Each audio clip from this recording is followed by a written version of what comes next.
नमस्कार दोस्तों। In the last video we have discussed about tense. जैसा कि लास्ट वीडियो में हम लोगों ने टेंस के बारे में डिस्कस किया था and today again I would like to talk about tense. आज हम फिर से टेंस के बारे में बातें करेंगे। जैसे मैंने आपको बताया था कि टेंस कितने होते हैं, 3 होते हैं, present tense, past tense and future tense. तो आज हम फिर से इन टेंस के बारे में बातें करेंगे और लास्ट वीडियो जो था वो हल्का सा ग्लांस था टेंस के बारे में। हम लोग डिटेल से अच्छा से जानेंगे कि टेंस है क्या, होता क्या है। जैसे टेंस आप एक वृक्ष से समझ सकते हैं। जैसे एक वृक्ष होता है, उस वृक्ष में मोटी मोटी टहनियाँ निकली हुई होती हैं और उन मोटी मोटी टहनियों से कई पतली पतली टहनियाँ निकली होती हैं और उन टहनियों में बहुत सारे पत्ते लगे होते हैं। Same in the same way tense भी उसी तरह से है। जैसे अगर हम टेंस की बात करें तो टेंस हमारा 3 होता है और उन 3 टेंसों के भी 4-4 पार्ट होते हैं और उन 4 पार्टों के भी जो सेंटेंसेस होते हैं उन 4 पार्टों के अलग अलग सेंटेंस होते हैं। जैसे अगर हम बात करें टेंस के जो पार्ट होते हैं उनके जो सेंटेंस होते हैं, उनके सेंटेंस अफर्मेटिव होते हैं, निगेटिव होते हैं, इंट्रोगेटिव होते हैं, इंट्रोगेटिव निगेटिव होते हैं। तो इन सारी चीज़ों के बारे में आज हम विस्तार से डिस्कस करेंगे। तो चलिए जानते हैं। जैसा कि हम लोगों ने जाना था कि जो हमारा समय चल रहा होता है उसको हम बोल लेते हैं प्रेजेंट टेंस। Present tense. और जो हमारा समय बीत चुका होता है उसको हम बोलते हैं पास्ट टेंस। और जो वक्त आने वाला होता है उसको हम बोल लेते हैं फ्यूचर टेंस। तो ये जो प्रेजेंट, पास्ट और फ्यूचर टेंस है ये तो टेंस के पार्ट हुए। इनके भी 4-4 पार्ट होते हैं। इट मीन्स इन तीनों टेंस के 4-4 पार्ट होते हैं। एक होता है हमारा इंडिफिनिट,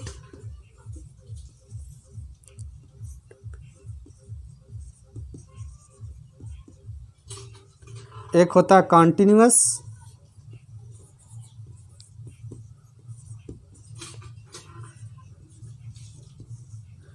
एक होता है परफेक्ट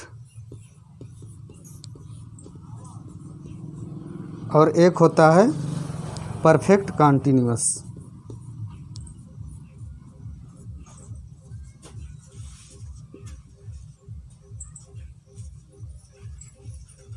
तो अब हम इनके बारे में जानते हैं। जैसा कि मैंने बताया आपको कि टेंस जो होते हैं, टेंस के 3 पार्ट होते हैं, present tense, past tense and future tense. और मान लीजिए ये टेंस जो है ये एक वृक्ष है, इसके मोटे मोटे 3 शाखाएं हैं, प्रेजेंट, पास्ट और फ्यूचर। और इन शाखाओं के अंदर से पतली पतली शाखाएं निकली हुई हैं, इससे भी 4 शाखा, इससे भी, इससे भी। तो उन शाखाओं का नाम हम दे दिए इंडिफिनिट, कॉन्टिन्यूअस, परफेक्ट और परफेक्ट कॉन्टिन्यूअस। तो चलिए अब हम इनके बारे में अच्छा से जानते हैं। जैसा कि मैंने आपको बताया कि ये जो प्रेजेंट, पास्ट और फ्यूचर टेंस होते हैं इनके भी 4-4 पार्ट होते हैं। यानी कि present indefinite tense, present continuous tense, present perfect tense, present perfect continuous tense. In the same way past indefinite tense, past continuous tense, past perfect tense, past perfect continuous tense. ठीक उसी तरह से future indefinite tense, future continuous tense, future perfect tense, future perfect continuous tense. यानी कि ये जो present, past, future हैं इन तीनों टेंसों के 4-4 पार्ट होते हैं। सबसे पहले हम आपको प्रेजेंट पे फोकस करना चाहेंगे। सबसे पहले हम आपको प्रेजेंट पढ़ाना चाहेंगे। क्यों? क्योंकि ये जो प्रेजेंट है, प्रेजेंट तीनों को डिपेंड करता है। मतलब प्रेजेंट जो होता है, प्रेजेंट से ही हमारा पास्ट बनता है, प्रेजेंट से ही हमारा फ्यूचर बनता है। क्यों? क्योंकि देखिए अगर हम वर्तमान समय की बात करें, फ़िलहाल की बात करें, तो हमें रिसेंटली देखना होता है कि वर्तमान में क्या चल रहा है, कैसे चल रहा है। इसलिए सबसे पहले हम प्रेजेंट को पढ़ेंगे। क्योंकि ये जो हमारा प्रेजेंट है यही प्रेजेंट बस जस्ट सेकंड के बाद हमारा पास्ट हो जाएगा। अगर प्रेजेंट हमारा ठीक रहा तो पास्ट हमारा ऑटोमेटिक ठीक दिखेगा। अगर प्रेजेंट हमारा सही रहा, अगर आज हम प्रेजेंट को बना लिए तो आने वाले वक्त के लिए हम ऑटोमेटिक भविष्य को बना सकते हैं, फ्यूचर को बना सकते हैं। जब हमारा प्रेजेंट सही रहेगा तो ऑटोमेटिक पास्ट हमारा सही दिखेगा और फ्यूचर हमारा सही होगा आने वाले वक्त में। तो इसीलिए सबसे पहले हम प्रेजेंट के बारे में डिस्कस करते हैं। अच्छा, प्रेजेंट के बारे में हम डिस्कस करते हैं तो प्रेजेंट में भी कई टेंस हैं, present indefinite tense, present continuous tense, present perfect tense और प्रेजेंट परफेक्ट कॉन्टिन्यूअस टेंस। तो सबसे पहले हम डिस्कस करेंगे प्रेजेंट कॉन्टिन्यूअस टेंस के बारे में, क्योंकि मोस्ट रिसेंटली हमारा प्रेजेंट कॉन्टिन्यूअस टेंस ही रहता है। क्योंकि प्रेजेंट कॉन्टिन्यूअस टेंस की जब हम बात कर रहे होते हैं तो ये वर्तमान में चल रहा होता है। So very fast I would discuss about present continuous tense. सबसे पहले हम प्रेजेंट कॉन्टिन्यूअस टेंस के बारे में पढ़ लेते हैं, क्योंकि कॉन्टिन्यूअस टेंस का मतलब होता है कि जो काम, जो वर्क प्रोसेस में होता है। When ever any work would be in process that is called present continuous और कॉन्टिन्यूअस। जब कोई वर्क, जब कोई एक्टिविटी, जब कोई, आप वर्ब भी कह सकते हैं, जब कोई एक्शन प्रोसेस में होता है, चल रहा होता है, उसको कर रहे होते हैं, उसी को हम बोल लेते हैं प्रेजेंट कॉन्टिन्यूअस टेंस। तो आज हम सबसे रिसेंट की अगर हम बात करें प्रेजेंट में तो हमारा प्रेजेंट कॉन्टिन्यूअस टेंस ही होता है, सबसे रिसेंटली चल रहा होता है, उसी को हम बोल लेते हैं प्रेजेंट कॉन्टिन्यूअस टेंस। तो हम आज बात करते हैं प्रेजेंट कॉन्टिन्यूअस टेंस के बारे में। तो अच्छा, प्रेजेंट कॉन्टिन्यूअस, यहाँ पे बहुत सारे वर्क, बहुत सारे एक्टिविटी आप देख पा रहे होंगे कि प्रेजेंट कॉन्टिन्यूअस टेंस में है, अर्थात चल रहा है। जैसे अगर हम बात करें, हमारे बोलने का काम चल रहा है, हमारे पढ़ाने का काम चल रहा है, आपके पढ़ने का काम चल रहा है, यानी कि हम आपको समझा रहे हैं, समझाने का काम चल रहा है, हम वीडियो शूट कर रहे हैं, शूटिंग का काम चल रहा है। यानी कि बहुत सारे वर्क, बहुत सारे एक्टिविटी ऐसे हैं जो प्रेजेंट में जारी हैं, जो लगातार चलते जा रहे हैं, दैट इज कॉल्ड कॉन्टिन्यूअस। इसी को हम बोल लेते हैं कॉन्टिन्यूअस, अर्थात ऐसे वर्क जो जारी होते हैं, अभी अभी जस्ट चल रहे होते हैं, जो सेकंड चल रहा है, यही हमारा कॉन्टिन्यूअस है।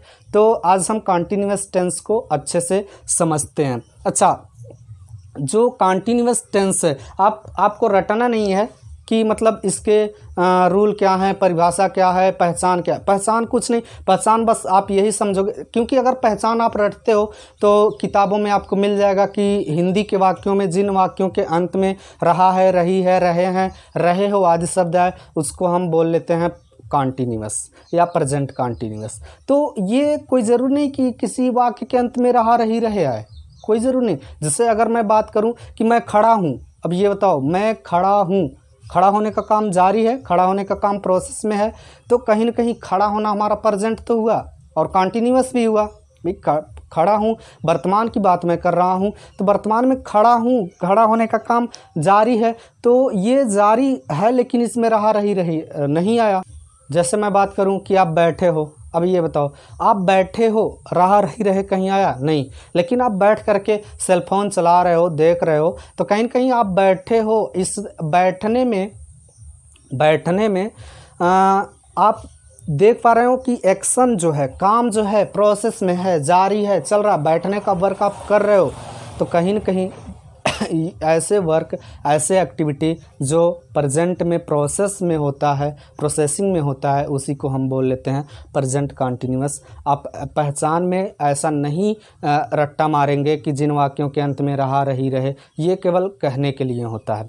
अच्छा, एक चीज़ और हम आपको बता दें कि इनके बनाने के रूल्स क्या होते हैं। बनाने के रूल्स को भी आपको रट्टा नहीं मारना है, बनाने के रूल्स कुछ नहीं होते हैं। अच्छा, ये जो जैसे कुछ हम सेंटेंस लिख रहे हैं, आपको एग्जाम्पल के थ्रू हम समझते हैं कि ये जो प्रेजेंट कॉन्टिन्यूअस टेंस है, प्रेजेंट कॉन्टिन्यूअस टेंस को हम बनाते कैसे हैं, या फिर कोई सेंटेंस, कोई वाक्य अगर प्रेजेंट कॉन्टिन्यूअस टेंस का है तो उसका हम ट्रांसलेट कैसे करेंगे। जैसे यहाँ पे पहला एग्जांपल आप देख पा रहे होंगे, मैं पढ़ा रहा हूँ, मतलब मैं पढ़ा रहा हूँ। अब पढ़ा रहा हूँ, पढ़ाने का काम मेरे जारी है, तो मुझे समझ में आ गया कि ये प्रेजेंट कॉन्टिन्यूअस टेंस है। और प्रेजेंट कॉन्टिन्यूअस टेंस को बनाने के लिए मैं आपको बता दूं कि अच्छा, इसके पहले मैंने आपको बताया था कि किसी भी सेंटेंस में सब्जेक्ट होता है, वर्ब होता है और ऑब्जेक्ट होता है। तो इसमें चूँकि ऑब्जेक्ट नहीं है, बस सब्जेक्ट है और वर्ब है। अच्छा, ये जो वर्ब होता है, वर्ब का बहुत ही इम्पोर्टेंट रोल होता है किसी भी सेंटेंस को लिखने, बोलने, पढ़ने के लिए। अब इसमें वर्ब क्या है, हमें पहचानना है कि वर्ब है क्या इसमें, पढ़ना या फिर पढ़ाना। जैसे यहाँ इसमें वर्ब क्या है, जाना, इसमें वर्ब क्या है, लिखना, इसमें वर्ब क्या है, बैठना, इसमें वर्ब क्या है, खड़े होना। तो अगर आप वर्ब को पहचान पाएंगे आसानी से। अच्छा, वर्ब को पहचानेंगे कैसे कि किसी वाक्य में अगर वर्ब पहचानना हो तो आप इजीली समझ सकते हैं, किसी काम का करना या होना पाया जाए, दैट इज़ कॉल्ड वर्ब, उसी को हम वर्ब बोल लेते हैं। किसी भी काम का करना, जैसे इसमें कौन सा काम हो रहा है, पढ़ाए जाने का, तो पढ़ाना हमारा वर्ब हो गया। इसमें कौन सा काम, जाने का, तो जाना हमारा वर्ब हो गया। इसमें कौन सा काम, लिखने का, तो लिखना हमारा वर्ब हो गया। आप ऐसे भी कह सकते हैं, जब किसी भी वर्ड में, इट मीन्स किसी भी वर्क में, जब हम कोई वर्क कर रहे होते हैं वहाँ पे कोई एनर्जी लॉस होती है, तो जिस वर्ड के थ्रू एनर्जी लॉस होती है दैट इज़ कॉल्ड वर्ब। जैसे मैं बोल रहा हूँ, मेरी एनर्जी लॉस हो रही है, तो बोलने में एनर्जी लॉस हो रही है, तो बोलना हमारा वर्ब है। जैसे मैं पढ़ा रहा हूँ, पढ़ाने में भी मेरी एनर्जी लॉस हो रही है, तो पढ़ाना हमारा वर्ब है। जैसे आप पढ़ रहे हो, पढ़ने में भी आपकी एनर्जी लॉस हो रही है, तो पढ़ना भी आपका वर्ब है। जैसे बैठना, आप बैठे हो तो बैठने में भी आपकी एनर्जी लॉस हो रही है, तो बैठना आपका वर्ब। आप कहेंगे बैठने में, सर बैठने में कहाँ एनर्जी लॉस हो रही है, बिल्कुल हो रही है। देखिए, अगर आप बैठे हो तो ऐसा नहीं है कि आप 36, 40, 48, 50, 72 घंटे बैठ सकते हो, नहीं बैठ पाओगे। एक वक्त आएगा कि बैठे बैठे आप थक जाओगे। क्यों थकोगे, बैठने से भी आपकी एनर्जी लॉस हो रही है, सांस लेने से भी आपकी एनर्जी लॉस हो रही है, बोलने से आपकी एनर्जी लॉस हो रही है। इट मीन्स ऐसे एक्टिविटी जिससे हमारी एनर्जी लॉस होता हो, whenever we loss the energy in any word that is called verb, उसी को हम वर्ब बोल लेते हैं, जहाँ पर कोई एनर्जी लॉस हो रही होती है किसी वर्ड में।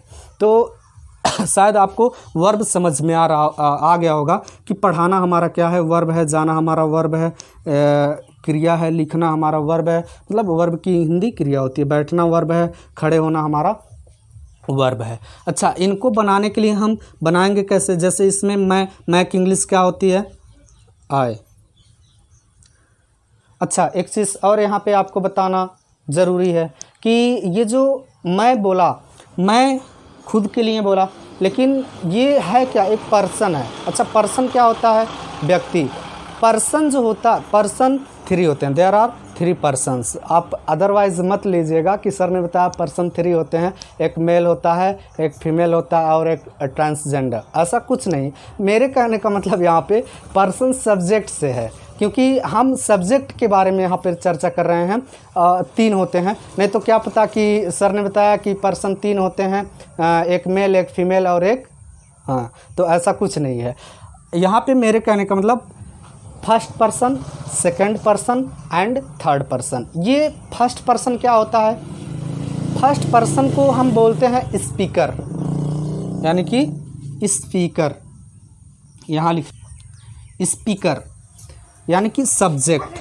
सब्जेक्ट को हम 3 पार्ट में बांटते हैं, सब्जेक्ट को ही हम यहाँ पे पर्सन बोल रहे हैं। जैसे इसमें सब्जेक्ट की बात करें तो मैं, मतलब पूरा काम मेरे ऊपर डिपेंड है। इसमें मैं, इसमें भी पूरा काम मैं के ऊपर, मेरे ऊपर। इसमें वह, मतलब कोई लड़की या फिर कोई लेडीज़ है, उसके ऊपर डिपेंड है। इसमें भी मेरे ऊपर, इसमें आपके ऊपर, यानी कि इसमें जो वर्क है इसमें आपके ऊपर डिपेंड करता है कि आप कितना वर्क कर रहे हो, क्या कर रहे हो। तो ये जो आप, मैं, वह या फिर मैं, जो आप देख रहे हो, यही हमारा क्या है, सब्जेक्ट है। अच्छा, इन सब्जेक्टों के बारे में अगर हम बात करें तो ये पर्सन के रूप में बांटे जाते हैं, first person, second person as well as third person.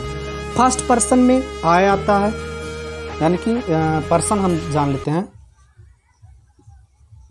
First person जिसमें आई एंड वी आता है। सेकंड पर्सन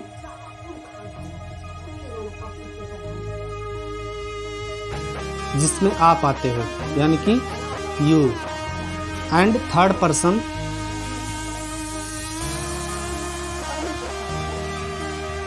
जिसमें he she it, Ramu, Sita,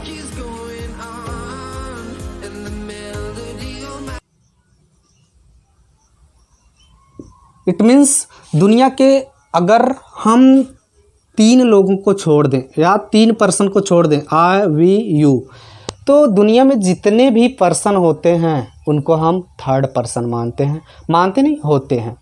अब जैसे अगर हम बात करें first person I and we, first person क्या होता है? स्पीकर। इट मीन्स जो वक्ता होता है, जो बोलने का काम करता है, जिसको आप अप्रिशिएट कर रहे होते हो, वही हमारा क्या होता है? First person. सेकेंड पर्सन की बात करें तो सेकेंड पर्सन वह होता है जो अप्रिसिएटर होता है। इट मीन्स हम यहाँ बोल रहे हैं तो आप हमको सुन रहे हैं, आप हमको देख रहे हैं, तो यहाँ पे आप जो हुए वो सेकेंड पर्सन हो गया। इट मीन्स जब स्पीकर बोल रहा होता है तो वो स्पीकर अपने लिए फर्स्ट पर्सन होता है और जिससे बोल रहा होता है वही पर्सन सेकेंड हो जाता है। लेकिन अब यहाँ पे अगर हम बात करें, हम और आप आमने सामने हैं, हम आपसे कुछ बोल रहे हैं, कुछ कह रहे हैं, लेकिन अगर हम बात करें माननीय प्रधानमंत्री श्री नरेंद्र मोदी जी के बारे में, तो चूंकि वो हमें देख नहीं रहे हैं, आप हमको देख रहे हैं, हम आपसे कुछ कह रहे हैं, तो हम अपने लिए हो गए फर्स्ट पर्सन, आप हमारे लिए हो गए सेकंड पर्सन। लेकिन मोदी जी के बारे में अभी हम लोग चर्चा कर रहे हैं, तो मोदी जी हमारे लिए क्या हो गए? Third person. शायद आपको समझ में आ गया होगा। जो थर्ड पर्सन होता है उससे हम कभी बात नहीं कर सकते, उसको हम सामने नहीं ला सकते। अगर वो आपके सामने आया तो सामने आते ही वो आपके लिए सेकंड पर्सन हो जाएगा। अगर हम फर्स्ट पर्सन की बात करें तो आप फर्स्ट पर्सन रहेंगे और आपके सामने जो बैठा रहेगा, आपको जो अप्रिशिएट कर रहा होगा, वो आपके लिए सेकंड पर्सन होगा। और जब हम किसी थर्ड पर्सन की बात कर रहे होते हैं, जब हम किसी ऐसे व्यक्ति की बात कर रहे होते हैं जो सामने नहीं रहता है, उसको हम बोल लेते हैं थर्ड पर्सन। तो शायद आपको पर्सन समझ में आ गए होंगे, first person, second person and third person. ये पर्सन जो होते हैं सब्जेक्ट से ही रिलेट होते हैं, सब्जेक्ट को ही हम पर्सन यहाँ पे बोल रहे हैं, तो सब्जेक्ट इसमें फर्स्ट पर्सन का आ रहा है। तो जब हम फर्स्ट पर्सन, वो भी आई आ रहा है, यानी कि आई की जब हम बात करते हैं तो आई के साथ एक चीज़ है कि हम एम लगाते हैं, आई के साथ हम एम लगाते हैं। एम अब क्या है? एम एक हेल्पिंग वर्ब है, एक सहायक क्रिया है जो हमें ये बताएगा कि वर्क जो है प्रोसेसिंग में है, वर्क जो है चल रहा है। अच्छा, आई एम यहाँ तक हेल्पिंग वर्ब लग गया। उसके बाद में हमें लिखना है वर्ब। अब मेन वर्ब या जिसको हम वर्ब बोलते हैं, यहाँ पे पढ़ाना, पढ़ाने की इंग्लिश होती है टीच। मैंने टीच लिख दिया, आई एम टीच, लेकिन ये गलत है।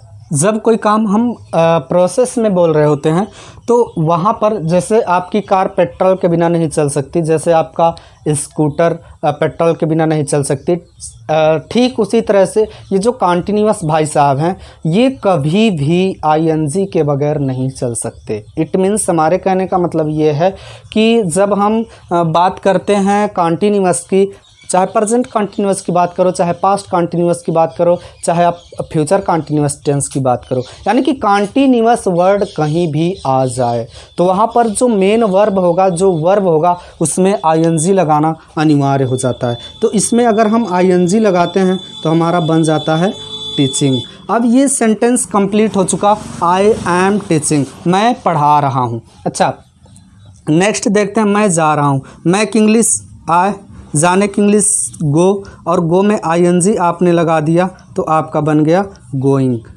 मैं जा रहा हूँ, आई एम गोइंग। अब ये सेंटेंस कंप्लीट हो गया। अच्छा, नेक्स्ट देखते हैं, वह स्टोरी लिख रही है। अब यहाँ पे रही है, इसलिए हमको अच्छे से समझ में आ रहा है कि ये कोई फीमेल की बात की जा रही है, हम महिला की बात कर रहे हैं, किसी लड़की की बात कर रहे हैं। तो जब हम किसी फीमेल की वह की इंग्लिश लिखते हैं तो सी लिखते हैं, और जब हम किसी मेल के लिए लिखते हैं तो वहाँ पर हम ही का यूज़ करते हैं। अब यहाँ पर सी, अच्छा एक चीज़ यहाँ पर, सॉरी आई एम भूल गया, अब यहाँ पर सी आ गया। सी के बाद हमें कोई हेल्पिंग वर्ब लिखना है। अब हेल्पिंग वर्ब कौन सा आएगा? क्या हम एम लिख दें? नहीं, एम नहीं लिखना। अब यहाँ पर थर्ड पर्सन का हेल्पिंग वर्ब लिखना है, अर्थात यहाँ पे थर्ड पर्सन का सब्जेक्ट आया। जब थर्ड पर्सन का सब्जेक्ट आता है, अच्छा थर्ड पर्सन के सब्जेक्ट भी दो तरह के होते हैं, एक सिंगुलर होता है और एक प्लूरल होता है, एक वचन होता है और बहुवचन होता है। तो जब थर्ड पर्सन का सिंगुलर सब्जेक्ट आता है, यानी कि हम वह की बात कर रहे हैं, किसी एक फीमेल की बात कर रहे हैं, इसलिए जब थर्ड पर्सन का सिंगुलर सब्जेक्ट आता है तो वहाँ पर हम इज़ का यूज़ कर लेते हैं उसके साथ हेल्पिंग वर्ब। C is. आगे हम देखते हैं लिखना। लिखने की इंग्लिश होती है राइट। अच्छा, राइट हमने लिख दिया। एक चीज़ और जान लीजिए, अब इस राइट में हमें आईएनजी लगाना है। जब किसी वर्ड के लास्ट में हम आईएनजी लगा रहे होते हैं, यदि उस वर्ड के अंत में, उस वर्ब के अंत में ई आया हो तो आईएनजी लगाते वक्त ई को हम हटा देते हैं। अब यहाँ पे अगर हमें आईएनजी लगाना है तो इस ई को हम हटा देंगे, लेकिन ऐसा कब हम करेंगे? जब किसी भी वर्ब के अंत में ई आया हो, लेकिन वह ई केवल ई हो, दो बार ई ना हो। जैसे अगर हम बात करें सी में अगर आपको आईएनजी लगाना है तो आप डायरेक्ट लगा लेंगे। क्यों? क्योंकि यहाँ पर सी में आप देख रहे हैं दो बार ई आया है, इसलिए आईएनजी लगाते वक्त ई को हम नहीं हटाएंगे। लेकिन अगर एक बार आया, जैसे टी के बाद हम एक बार ई लिखे हैं, तो अगर इसमें आपको आईएनजी लगाना है तो ई को हम हटा करके आईएनजी लगा लेंगे। जैसे अगर आपको लिखना है डांस, डांस के लास्ट में ई आया है, आईएनजी लगाते वक्त ई को हम हटा देंगे, डांसिंग। मतलब ऐसे कोई भी वर्ड आप कहीं भी देखते हैं, किसी भी वर्ब में अगर आपको आईएनजी लगाना हो, अगर उस वर्ब के अंत में ई आया है तो आईएनजी लगाते वक्त आप उस ई को हटा देंगे। अच्छा, सी इज़ राइटिंग, क्या लिख रही है? स्टोरी।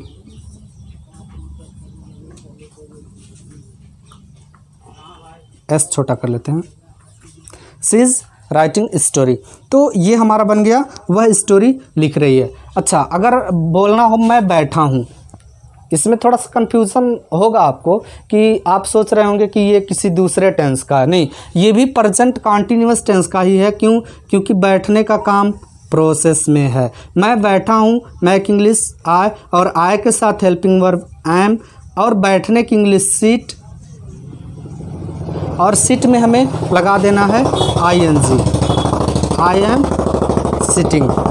आप खड़े हो। अच्छा, अब यहाँ पर आप सेकंड पर्सन आ गया।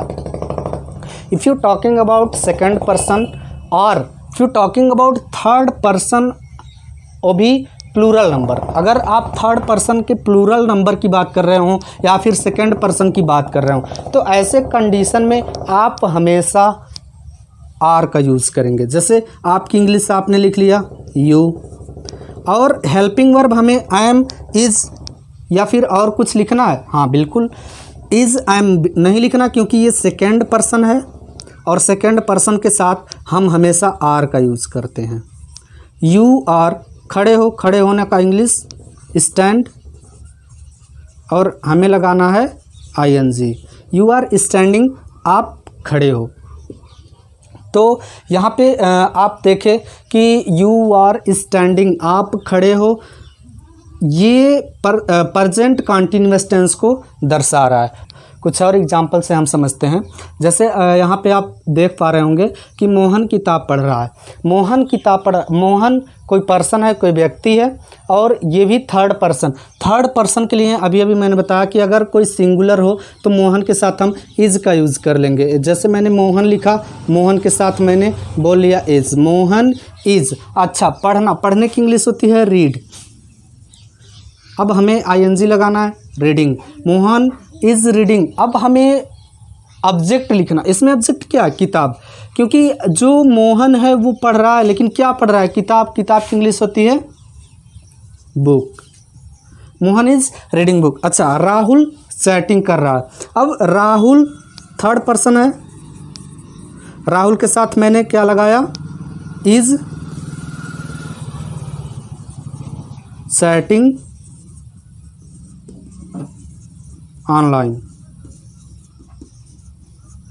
Rahul is chatting online. अच्छा, नेक्स्ट है वे पतंग उड़ा रहे हैं। अब यहाँ पर वे भी थर्ड पर्सन ही है। जैसे कि मैंने बताया, अगर हम आई को छोड़ दें, वी को छोड़ दें और यू को छोड़ दें, तो दुनिया में जितने भी पर्सन हैं या फिर जितने भी सब्जेक्ट हैं वो हमारे क्या होंगे, थर्ड पर्सन। तो वे हमारा क्या हो गया, थर्ड पर्सन। लेकिन यहाँ पर वे जो है ये प्लूरल नंबर है, अर्थात वे यहाँ पर किसी एक व्यक्ति की बात नहीं की जा रही है, बहुत सारे लोगों की बातें की जा रही है। इसलिए जब हम प्लूरल नंबर की बात करते हैं, बहुत सारे लोगों की बात करते हैं, बहुवचन की बात करते हैं, तो जहाँ पर बहुवचन सब्जेक्ट आता है वहाँ पर कॉन्टिन्यूअस प्रेजेंट कॉन्टिन्यूअस टेंस में हम हेल्पिंग वर्ब के रूप में आर का यूज कर लेते हैं। जैसे हमने वे की इंग्लिश लिखा दे, और अब हमें हेल्पिंग वर्ब लिखना है तो हम बोल देंगे आर, दे आर।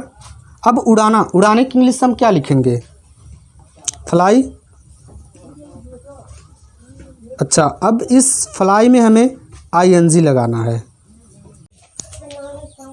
तो दे आर, अब इसमें हमें आईएनजी लगाना है, आईएनजी लगा लिए। फ्लाइंग, ऑब्जेक्ट लिखना है, क्या उड़ा रहा है भाई, पतंग, kite, they are flying kite. अच्छा, ये तो हमारे सिंपल सेंटेंस हुए। जैसे मैंने आपको बताया कि जो टेंस होते हैं तीन पार्ट में होते हैं, प्रेजेंट, पास्ट, फ्यूचर। इन तीनों के चार चार पार्ट होते हैं, indefinite continuous, perfect, perfect continuous. अब ये जो indefinite present, indefinite continuous, perfect, perfect continuous tense होते हैं, इनके भी कई पार्ट होते हैं। जैसे affirmative sentence, negative sentence, interrogative sentence. Interrogative sentence के साथ साथ आपका ये इंट्रोगेटिव निगेटिव सेंटेंस आता। अच्छा, ये जो इंट्रोगेटिव सेंटेंस होता है, मतलब जिसमें हम प्रश्न पूछने का काम करते हैं, इंट्रोगेटिव सेंटेंस भी दो तरह का होता है, दो तरह के इंट्रोगेटिव सेंटेंस होते हैं। एक ऐसे इंट्रोगेटिव सेंटेंस जिसका रिप्लाई हम एस या नो में दे सकते हैं, और एक ऐसा इंट्रोगेटिव सेंटेंस जिसका रिप्लाई हम एस और नो में नहीं दे सकते हैं। For example, if I ask you are you going to market, जैसा कि मैंने आपसे पूछा कि क्या आप बाज़ार जा रहे हो, तो आप यही बोलोगे yes I am going to market, हाँ मैं बाज़ार जा रहा हूँ। या फिर आप बोलोगे no I am not going to market, नहीं मैं बाज़ार नहीं जा रहा हूँ। मतलब इसका जवाब या तो आप यस में या तो आप नो में दिए। लेकिन यही बात अगर मैं पूछूं कि आप बाज़ार कब गए थे, तो आप कहोगे यस, क्या आप कहोगे नो? नहीं, आप ऐसा नहीं बोल सकते। जैसे अच्छा, इस सेंटेंस को लेते हैं कि मोहन किताब पढ़ रहा है। अगर हम बात करें कि क्या मोहन किताब पढ़ रहा है, तो आप कहोगे हाँ पढ़ रहा है, देखोगे बोलोगे हाँ पढ़ रहा है। अगर नहीं पढ़ रहा है, नहीं पढ़ रहा। मतलब इसका जवाब आप यस या नो में दे सकते हो। इसको हम डायरेक्ट इंट्रोगेटिव सेंटेंस बोलते हैं। और एक इनडायरेक्ट या फिर एक क्वेश्चन वर्ड इंट्रोगेटिव सेंटेंस होता है। जैसे अगर हम बोलें कि मोहन किताब क्यों पढ़ रहा है, तो आप कहोगे यस, आप कहोगे नो? नहीं, ऐसा यस या नो में जवाब आप कतई नहीं दे सकते। इसीलिए जो इंट्रोगेटिव सेंटेंस होता है, दो तरह के इंट्रोगेटिव सेंटेंस होते हैं। एक ऐसे इंट्रोगेटिव सेंटेंस जिनका रिप्लाई हम एस या नो में दे सकते हैं, और एक ऐसे इंट्रोगेटिव सेंटेंस जिनका रिप्लाई हम एस और नो में नहीं दे सकते हैं। तो जिनका रिप्लाई हम एस और नो में नहीं दे सकते हैं, ऐसे इंट्रोगेटिव सेंटेंस बनाने के लिए हम बहुत सारे वर्ड का यूज़ करते हैं। जैसे हमारा होता है, या जिसको हम WH टाइप क्वेश्चंस बोलते हैं, जिसको हम बोलते हैं when, what, why, where, who, whom। मतलब ये सारे क्वेश्चंस पूछने के काम करते हैं। ये सारे वर्ड क्वेश्चन पूछने के काम करते हैं। लेकिन इस तरह के क्वेश्चंस में आप रिप्लाई एस या नो में नहीं दे सकते हैं। तो चूँकि हम नहीं चाहते वीडियो लंबा हो, तो दैट्स ऑल फॉर टुडे। आज के लिए बस इतना ही रखते हैं। नेक्स्ट वीडियो में हम आपको इस पे पूरा अच्छा से इम्प्लीमेंट करके बताएंगे कि कंटिन्यू। अच्छा, एक चीज़ है कि आपको हो सकता है कि लगे कि सर टाइम ज़्यादा ले रहे हैं, लेकिन एक चीज़ मैं बता दूं कि अगर आप एक बार अच्छे से पढ़ लिए तो कभी लाइफ में नहीं भूलेगा टेंस। अगर आप हमसे एक बार अच्छा से पढ़ लिए, क्योंकि टाइम लगेगा, वक्त लगेगा, लेकिन अगर आप वक्त दे रहे हो तो ये श्योर है, ये निश्चित है कि आप आने वाले वक्त में कभी भी आपको टेंस पढ़ने की ज़रूरत नहीं पड़ेगी। Thanks for watching, thank you so much.